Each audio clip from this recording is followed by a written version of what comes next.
This is Gannon Starch, an 11-year-old boy from Colorado who was brutally murdered by his stepmother, Leticia Starch. Gannon died from a gunshot wound with blunt force trauma to the head. Now, Leticia claimed she was insane or she went crazy when she killed Gannon, but that plea ain't work in court because they gave her a life sentence nonetheless. Gannon's murder investigation, just like most of these true crime stories, have been heavily covered on YouTube. Now, it's been covered by two YouTubers specifically, Zav Girl. We're gonna discuss the Gannon Stout case. And Natasha Cooper. Where was your outrage when every channel was publicizing and showing those same crime scene photos? Gannon was murdered 3 years ago in 2020. But these two have been following this murder for the last 3 years and heavily covering it. Now, some might say they're exploiting this boy's murder, but for the most part, they've been able to float under the radar and avoid controversy and backlash. No matter how intrusive and violating the family privacy they got, they sort of floated under the radar, primarily because, listen, true crime detective work is a big niche and sector on YouTube and people enjoy the content. So despite Gannon's family pleas for them to stop and being intrusive and stop violating their privacy, they really wasn't doing anything that was out of the ordinary for true crime detective work. Well, all that changed on Monday.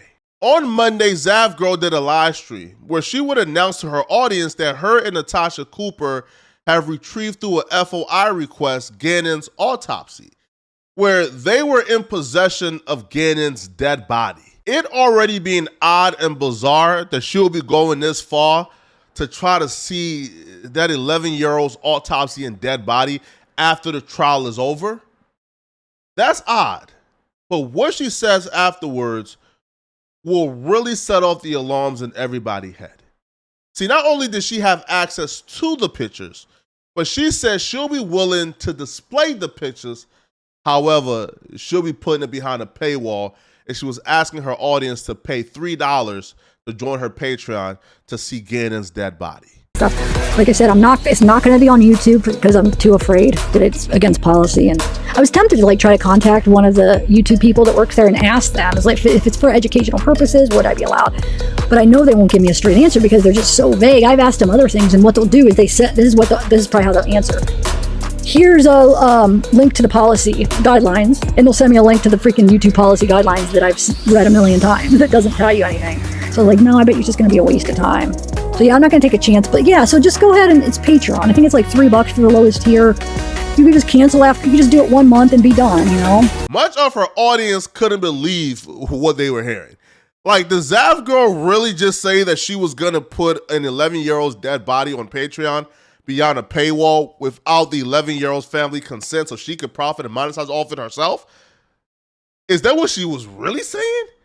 Her audience were appalled. The comment section was filled with people telling her, you should be ashamed of yourself. People weren't shy to let her know how vile and disgusting they think her trying to profit and monetize off an 11-year-old dead body was. But Zav Girl really wasn't fazed by the criticism and backlash from her audience. No, I'm serious. She couldn't care less. She could give a damn about what her audience were saying. She was dedicated to getting the paper and monetizing off of Gannon's autopsy. Despite her audience outcry and critiques and criticism and backlash, she was still set forth to moving forward. She didn't care. And this was really apparent in her response to her audience backlash. She would take to her YouTube community page and pretty much type out this really long and lengthy response, which I will summarize for you guys. She essentially said, listen, I put a lot of work in this investigation. I put a lot of work in getting the autopsy pictures. I paid for the autopsy pictures. So hence, I'm going to profit off the autopsy pictures. I hear y'all. All right. I hear y'all. But for now, I'm going to move forward and profit off these pictures despite y'all concerns. Her audience was absolutely appalled. They couldn't believe what they were hearing.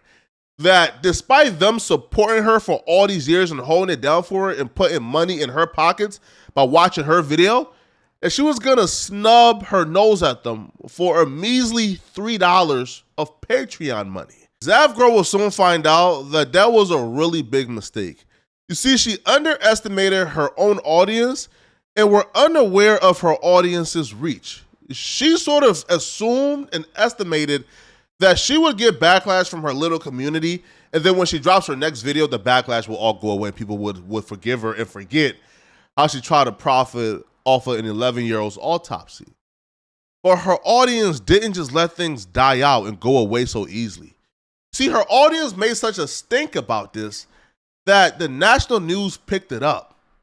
And very soon, every major publication was writing an article about Zav Girl trying to profit off of an 11-year-old's autopsy. It was really apparent that Zav Girl had gotten herself in a pickle that she really wasn't ready for. You see, on top of every major publication picking this up, well, social media also picked this up. And Zav Girl was a trending topic on Twitter. Most people usually get a lot of clout and success from this level of infamy, but not Zav Girl. It was actually the opposite. You see, she will go on to lose 3.1 thousand subscribers in a span of 5 days. Now, things wouldn't stop there because the little Patreon money Zav Girl did make off the 11-year-old's autopsy and dead body, well, she will lose that as well because Patreon would terminate her account for violating TOS. At this point, Zav Girl realized that she was on the verge of losing everything, including the YouTube channel that she worked for, if she doesn't fix this or correct this. The father of 11-year-old Gandon would get word that Zav Girl were trying to profit off of his dead son's autopsy picture that even he hasn't seen yet. And he would take to the local news to condemn her and lash out at her. It is re-traumatizing. It's hard to, we just finished the trial just over 2 months ago, Brian, and now we're having to kind of relive some of this stuff and not being able to put it behind us. Yeah, and I think for me, like, what really pushed it over the edge was the charging the money. I mean, obviously posting it alone would be disgusting, but then charging money to see those photos, it's really, really just awful. The word I use to describe it is evil, Brian. In my opinion, it's just evil. Like, the world got enough information from the trial to have every discussion they want to have. Why do we need to go have a freedom of information request and pay for this kind of information and then dishonor my son by putting these photos out there like that? I mean, she didn't gain anything from trying to profit off of Gannon's autopsy. As a matter of fact, she damn near lost it all. See, Zav Girl, in a last-ditch attempt to try to salvage her career, try to salvage her channel, try to salvage her name, she would release an apology video. Hi, everyone. If you're listening to this, then you likely know about the last few days. I want to apologize to everyone I've hurt. If her apology would have stopped at this particular moment, hey, I'm sorry, I apologize, I'll do better moving forward. But she instead took it beyond this and tried to justify her actions. But especially Gannon's family. I've been doing some major soul searching and reflecting. There are many trying to define my motivations. And while I'm not looking for forgiveness or trying to make excuses, I do hope to provide additional context that has not been made clear. I have followed the Letitia Stout case closely, and it was actually during the trial that I made the official records request. And it was in El Paso County, Colorado. I requested all the video, audio, and written records. I made no request for autopsy photos. I wanted all trial records, but my main interests were interviews with Letitia.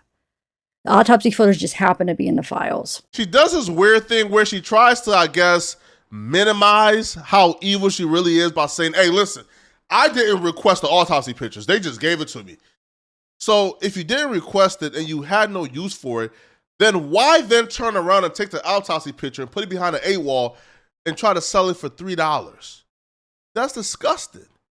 Now, she wouldn't just stop at those excuses. She would make more excuses and eventually get caught up in a really big lie.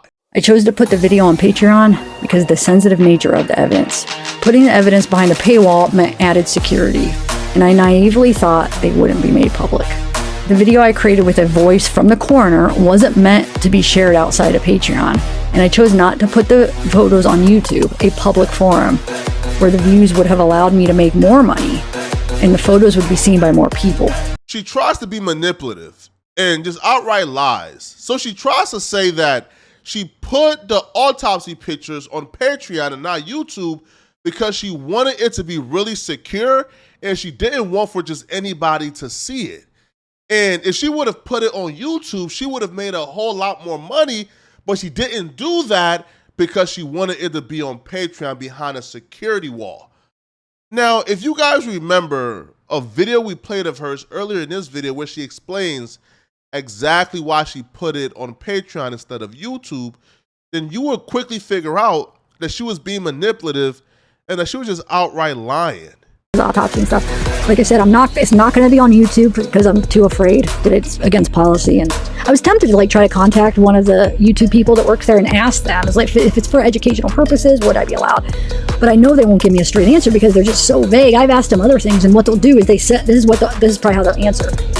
Here's a link to the policy guidelines, and they'll send me a link to the freaking YouTube policy guidelines that I've read a million times that doesn't tell you anything. So like, no, I bet you're just going to be a waste of time. So yeah, I'm not going to take a chance, but yeah, so just go ahead and it's Patreon. I think it's like $3 for the lowest tier.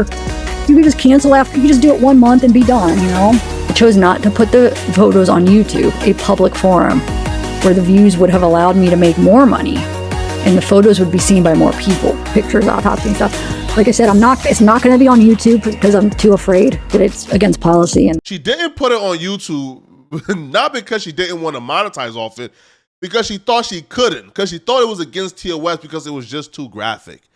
So that pretty much just nulls and voids her entire apology video, and she got caught right-handed trying to manipulate us and trying to lie. People are just now buying her apology video, and people are still upset.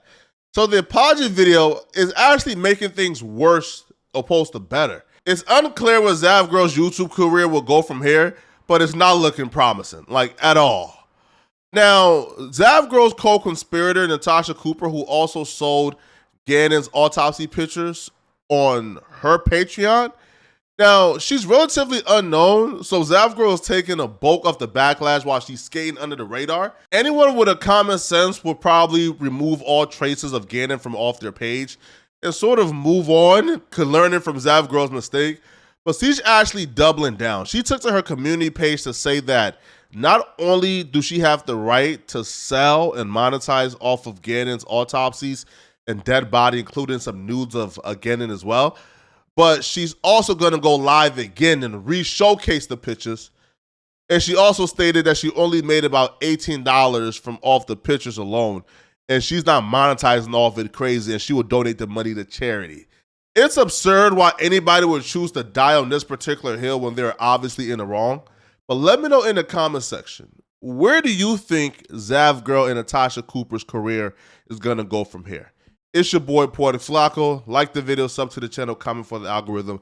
But before you leave, click on this video right here and find out why this particular TikTok billionaire got exposed by Black Twitter. I'm going to see you guys in that video. Peace.